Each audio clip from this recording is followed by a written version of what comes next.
ഇതിൽ കൂടുതലൊരു അബദ്ധം അജിത്തിന് ഇനി പറ്റാനില്ല. കുറേ നാളത്തേക്ക് ഇനി മര്യാദയ്ക്ക് ഇരുന്നോളും. ഒന്ന് പോടാവേ, കൊക്കെ എത്ര കുളം കണ്ടതാ.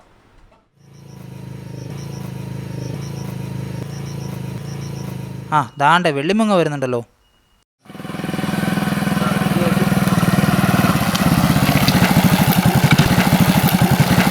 എല്ലാവരും ഇവിടെ എന്നാ പരിപാടിയാ? നമ്മുടെ അജിത്തിന് ഇന്നൊരു പണി കിട്ടി. ഞങ്ങൾ അതും പറഞ്ഞിരിക്കുകയായിരുന്നു. അതെന്നാ സദാചാര പോലീസ് നമ്മൾ എവിടെന്നെങ്കിലും തല്ലു വാങ്ങിയോ? അടിയൊന്നും കിട്ടിയില്ല, പക്ഷെ ഒരു അബദ്ധം പറ്റി, അത്രേ ഉള്ളൂ. ഒരു ചെറുക്കനും പെണ്ണും കൂടി നടന്നു പോകുന്ന കണ്ടപ്പോൾ അവനൊരു ചൊറിച്ചില്. അവരെ തടഞ്ഞു നിർത്തി കുറച്ച് ഡയലോഗൊക്കെ അടിച്ചു. അവരുടെ കല്യാണം കഴിഞ്ഞതാണെന്ന് പറഞ്ഞിട്ടൊന്നും സമ്മതിച്ചില്ല. അവസാനം കല്യാണ ഫോട്ടോ മൊബൈലിൽ കാണിച്ചപ്പോഴാണ് സമ്മതിച്ചത്. അതൊക്കെ പോട്ടെ, പറക്കളം കേസിലെ മറ്റു രണ്ടുപേരെ പിടിച്ചോ? അതൊക്കെ ഞാനെങ്ങനെ അറിയാനാ? അത് നിങ്ങൾ പോലീസിനോട് ചോദിക്കുക. അല്ല, തിരുവനന്തപുരത്തേക്കൊന്ന് വിളിക്കാൻ മേലായിരുന്നോ? ഇനിയെല്ലാം അങ്ങോട്ട് ചോദിച്ചോ. 4 ദിവസം കൊണ്ട് പ്രതി അറസ്റ്റ് ചെയ്ത് കേസ് ക്ലോസ് ചെയ്ത സമർത്ഥനായ ഓഫീസറൊക്കെ. അതാണ് കേരള പോലീസിനെ വിളിക്ക്. അതിന് നീ എന്തിനാ ചൂടാവുന്നേ? എന്താ നേതാവേ, എന്നതാ പ്രശ്നം? ഞങ്ങൾ ആ പാർക്കുളങ്ങൾ കേസിനെ കുറിച്ച് പറയുമായിരുന്നു. ശ്രീകുട്ടിയെ കൊന്നത് ആ ബംഗാളികളെ തന്നെയാണല്ലേ? എന്താ സംശയം? അതുകൊണ്ടാണല്ലോ കോടതി അവരെ റിമാൻഡ് ചെയ്തത്. കൂടെ ഉണ്ടായിരുന്ന 2 പേർ നാട്ടിലേക്ക് മുങ്ങിയെന്നാണ് അവൻ പറഞ്ഞത്. അവരെ പിടിക്കാൻ അടുത്ത ദിവസം തന്നെ ബംഗാളിലേക്ക് പോകും. ശ്രീകുട്ടിയുടെ കഴുത്തിൽ കിടന്നിരുന്ന 4 പവൻ്റെ മാല വിൽക്കാൻ ശ്രമിക്കുന്നതിനിടയിലാണല്ലോ രവീന്ദ്രൻ പിടിയിലാകുന്നത്. അതുകൊണ്ട് മാത്രം അന്യസംസ്ഥാന തൊഴിലാളികളെ സംശയിക്കാം. നീ പോലീസിനെ അന്വേഷണം ഒന്നും പഠിപ്പിക്കണ്ട. പ്രതി കുറ്റം സമ്മതിച്ചിട്ടുണ്ട്. കൂടുതലൊന്നും നീ പറയണ്ട. ഹലോ, അപ്പോൾ ആ പയ്യൻ്റെ ശല്യം കാരണമാണോ ശ്രീകുട്ടി അന്ന് പാറമട വഴി വീട്ടിലേക്ക് പോയത്? ശ്രീകുട്ടിയുടെ ഡയറി ഞാൻ കാണിച്ചല്ലോ. എന്നും ആ പയ്യൻ അവളെ നോക്കി വഴിയിൽ നിൽക്കുമായിരുന്നു. എൻ്റെ ഊഹം ശരിയാണെങ്കിൽ ശ്രീകുട്ടിയുടെ ഫോണിലുള്ള എല്ലാ മെസ്സേജുകളും അവൻ അയച്ചതാണ്. കോളേജിൽ നിന്ന് വീട്ടിലേക്ക് പോകുമ്പോഴാണല്ലോ ശ്രീകുട്ടി കൊല്ലപ്പെട്ടത്. അങ്ങനെയാണെങ്കിൽ ആ മനു അവളുടെ പുറകെ ഉണ്ടായിരുന്നുവെങ്കിൽ അവനത് കണ്ടു കാണുമല്ലോ. അവൻ കണ്ടു കാണണമെന്ന് നിർബന്ധമില്ല. പതിവായി ഒരിടത്താണ് അവൻ നിൽക്കുന്നതെങ്കിൽ ശ്രീകുട്ടി വഴിമാറി പോകുമ്പോൾ അവൻ കാണില്ലല്ലോ. എന്താടാ അത്യാവശ്യമായി എന്നെ കാണണമെന്ന് പറഞ്ഞേ? എനിക്ക് സാറിൻ്റെ ഒരു സഹായം വേണം. നിന്റെ ഫ്രണ്ട് എന്ന നിലയിലാണോ അതോ സബ് ഇൻസ്പെക്ടർ എന്ന നിലയിലോ? 2 രീതിയിലും വേണം. ശ്രീകുട്ടി കൊലക്കേസിൽ പോലീസ് പറയുന്ന കഥ എനിക്ക് ഡൈജസ്റ്റ് ആവുന്നില്ലെന്ന് ഞാൻ ആദ്യം മുതലേ പറയുന്നില്ലായിരുന്നോ? പോലീസിൻ്റെ അന്വേഷണത്തിൽ എന്ത് വീഴ്ച പറ്റിയെന്നാണ് നീ പറയുന്നത്? വീഴ്ച പറ്റിയെന്നല്ല സാറേ, ആരും പ്രതീക്ഷിക്കാത്ത ഒരു കഥാപാത്രം ഇപ്പം കടന്നു വന്നിട്ടുണ്ട്. ശ്രീകുട്ടിയുടെ പിന്നാലെ നടന്നിരുന്ന ഒരു മനു. ഒന്നുകിൽ അവൻ ഇതിൽ റോളൊന്നുമില്ലായിരിക്കാം, അല്ലെങ്കിൽ അവൻ ഇതിൻ്റെ ഒരു സാക്ഷിയായിരിക്കാം. ശ്രീകുട്ടിയുടെ ഡയറിയും ഫോണും ഞാനിന്ന് വെറുതെ ഒന്ന് നോക്കി. അതിൽ നിന്നാണ് അവളെ പതിവായി ശല്യം ചെയ്യുന്ന മനുവിനെക്കുറിച്ച് ഒരു സൂചന കിട്ടിയത്.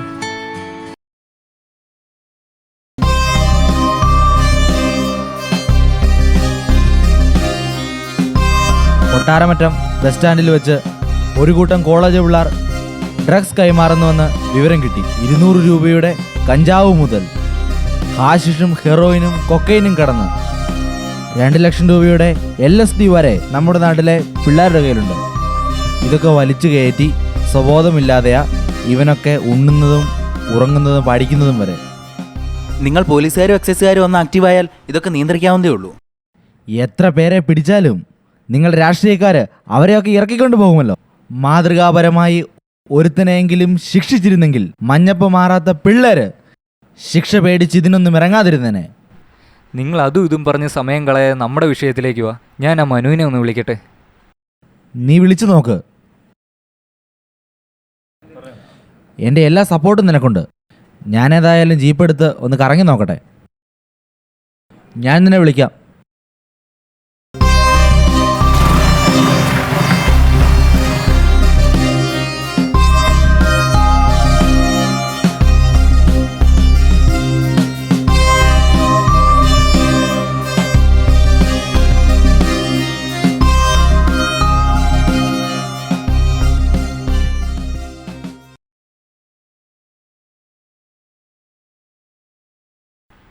ഹലോ, മനു അല്ലേ? ഞാൻ ആദിത്യൻ, ശ്രീകുട്ടിയുടെ കസിനാണ്. എനിക്ക് നിന്നെ ഒന്ന് കാണണം.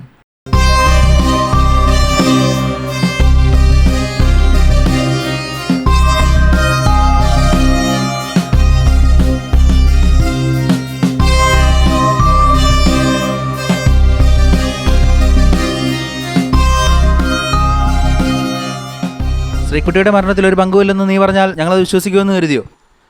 നിങ്ങൾ വിശ്വസിച്ചാലും ഇല്ലെങ്കിലും ഞാൻ പറഞ്ഞ സത്യമാണ്. ഞാനൊരു തെറ്റും ചെയ്തിട്ടില്ല. എനിക്കൊന്നും അറിയില്ല. നീ കാരണമാണ് ശ്രീകുട്ടി കൊല്ലപ്പെട്ടത്. നിന്റെ ശല്യം ഒഴിവാക്കാൻ അവളീ വഴി വന്നത്. അല്ലെങ്കിൽ ഇങ്ങനെയൊന്നും സംഭവിക്കില്ലായിരുന്നു. നിന്നോടെന്തിനാ ഇവിടെ തന്നെ വരാൻ പറഞ്ഞതെന്നറിയാമോ? എൻ്റെ ശ്രീകുട്ടി പിടഞ്ഞു മരിച്ചത് ഇവിടെ കിടന്ന. അവളുടെ മരണത്തിന് നീ കാരണമായിട്ടുണ്ടെങ്കിൽ നിന്നെ തല്ലിക്കൊന്ന് ഈ കുളത്തിൽ താഴ്ത്തും ഞാൻ. ശ്രീകുട്ടി ഒരുപാട് സ്നേഹിച്ചു. ആ ഒരു തെറ്റേ ഞാൻ ചെയ്തിട്ടുള്ളൂ. അതൊരു തെറ്റായിപ്പോയെന്ന് ഇപ്പോഴാണ് എനിക്ക് തോന്നിയത്. അവളെക്കുറിച്ച് എല്ലാം അറിഞ്ഞുകൊണ്ട് തന്നെയാണ് ഞാൻ സ്നേഹിച്ചത്. കുട്ടിക്കാലം മുതലേ ഒരേട്ടൻ്റെ സ്ഥാനത്ത് നിന്ന് അവൾക്ക് വേണ്ടതെല്ലാം ചെയ്തു കൊടുത്തത് നിങ്ങളാണെന്നും എനിക്കറിയാം. എല്ലാം അറിഞ്ഞുകൊണ്ട് എന്തിനാണ് ആ പാവത്തിന് ഈ കൊലക്കുഴിയിലേക്ക് തള്ളിവിട്ടത്? ആറ്റുനോറ്റുണ്ടായ ഏക മകളെ നഷ്ടപ്പെട്ട ആ ടീച്ചറമ്മയുടെയും അച്ഛൻ്റെയും കണ്ണീരിന് എന്ത് മറുപടിയാണ് നീ നൽകാൻ പോകുന്നത്? നിനക്ക് പറയാനുള്ള അവളോട് നേരിട്ട് പറയായിരുന്നല്ലോ. നീ എന്തുകൊണ്ടാണ് അവൾക്കൊന്ന് മെസ്സേജ് അയച്ചുകൊണ്ടിരുന്നത്? പേടിച്ചിട്ട്. നിങ്ങളെയല്ല, ഈ നാട്ടിലെ സദാചാര പോലീസിനെ. ആണും പെണ്ണും തമ്മിലൊന്ന് മിണ്ടിയാൽ ഒരുമിച്ച് നടന്നാൽ തല്ലാനും കൊല്ലാനും വരുന്ന കാട്ടാളന്മാരെ. കാമം തലക്കി പിടിച്ച് കോവർ കഴുതലെ പേടിച്ചിട്ടാ ഞാൻ അവളോട് സംസാരിക്കാൻ ശ്രമിക്കാതിരുന്നത്. എന്തെങ്കിലും പ്രശ്നമായാൽ ആ നാണക്കേട് കൂടി അവൾ സഹിക്കണമല്ലോ എന്നോർത്തപ്പോൾ സംസാരിക്കാൻ തോന്നിയില്ല. നീ പൊക്കോ, ഞങ്ങൾ നിന്നെ ഒന്ന് കാണാൻ വിളിച്ചതാ.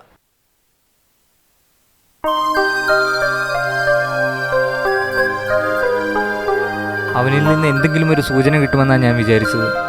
ചിലപ്പോൾ പോലീസ് അന്വേഷിച്ചത് തന്നെയായിരിക്കും സത്യം.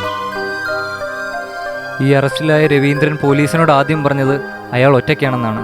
പക്ഷേ പോസ്റ്റ്മോർട്ടം റിപ്പോർട്ടിൽ പറയുന്നത് ഒന്നിലധികം പേർ ചേർന്ന് ഉപദ്രവിച്ചെന്നാണ്. പോലീസ് അയാളെ ഇടിച്ചു പിഴിഞ്ഞ് ചോദിച്ചപ്പോഴാണ് കൂടെയുള്ള 2 പേർ നാട്ടിലേക്ക് പോയെന്ന് പറയുന്നത്.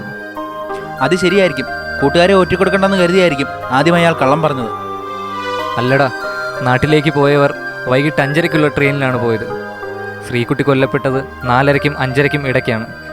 ഇതറിഞ്ഞപ്പോൾ മുതലാണ് എനിക്ക് സംശയം തോന്നി തുടങ്ങിയത്. ഇവിടെ നിന്ന് റെയിൽവേ സ്റ്റേഷനിലേക്ക് കുറഞ്ഞത് 1.25 മണിക്കൂറെങ്കിലും യാത്രയുണ്ട്.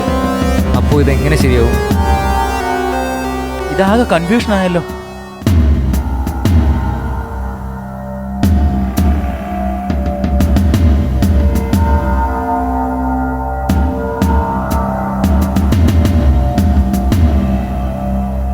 ആദി, ഇങ്ങോട്ടൊന്ന് നോക്കിക്കേ.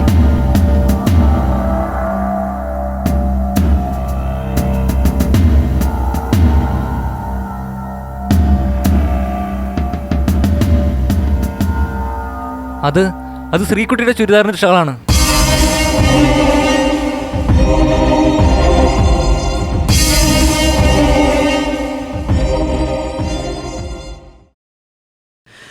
നിങ്ങളെന്താ അവിടെ വലിക്കാൻ വന്നാണോ? കള്ള പന്നി, നീ അപ്പോൾ എൻ്റെ ശ്രീകുട്ടിയെ?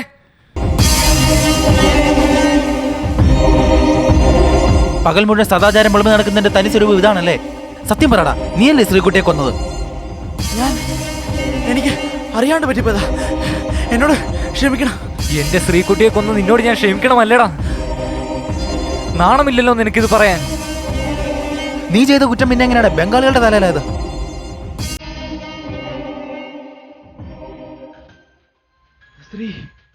ശ്രീകുട്ടിയുടെ ശരീരം വലിച്ച് കുളത്തിലിടാൻ തുടങ്ങിയപ്പോഴാ ആരോ വരുന്ന ശബ്ദം ഞാൻ കേട്ടത്. പെട്ടെന്ന് ഞാൻ മറഞ്ഞിരുന്നു. അപ്പോഴാ രവീന്ദ്രൻ വരുന്നത്. ശ്രീകുട്ടിയുടെ കഴുത്തിൽ കിടന്ന മാല പൊട്ടിക്കിടപ്പുണ്ടായിരുന്നു. അവൻ ആദ്യം അതെടുത്തു. എന്നിട്ടവൻ ശ്രീകുട്ടി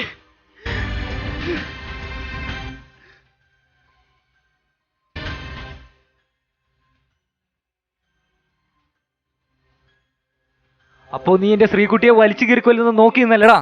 നിന്നെ പോലുള്ള നരാധമന്മാർ കാരണം പാതി വഴിയിൽ ജീവനും ജീവിതവും നഷ്ടപ്പെട്ട എൻ്റെ ശ്രീകുട്ടിയെ പോലുള്ള എല്ലാ സഹോദരിമാർക്കും വേണ്ടി നിന്റെ ജീവൻ ഞാൻ എടുക്കുക.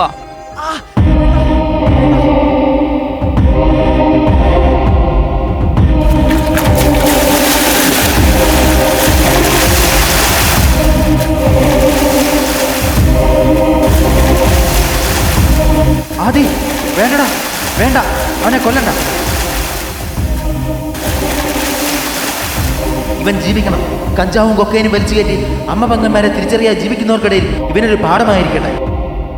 ഇവനെ നിയമത്തിന് വിട്ടുകൊടുത്താൽ ജയിലിലെ സുഖജീവിതത്തിനോടൊപ്പം ഇന്റർനാഷണൽ ചാനലുകളിൽ ഇവന്റെ അഭിമുഖവും നമ്മൾ കാണേണ്ടി വരും.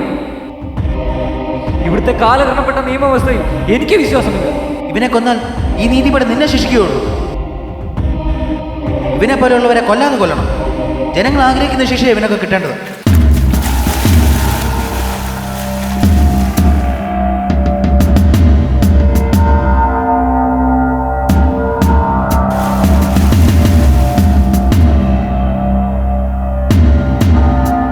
പെണ്ണുങ്ങളെ കാണുമ്പോൾ നിനക്കുള്ള സൂക്കേട് കാരണമാണ് സദാചാരത്തിന്റെ വക്താവായി നീ നടന്നത്. അതുകൊണ്ട് നീ ഇനി ആണായി ജീവിക്കണ്ട. നിന്നെ പോലുള്ള ആണും പെണ്ണും കെട്ടവന്മാർക്ക് ഇതൊരു മാതൃകയാവട്ടെ.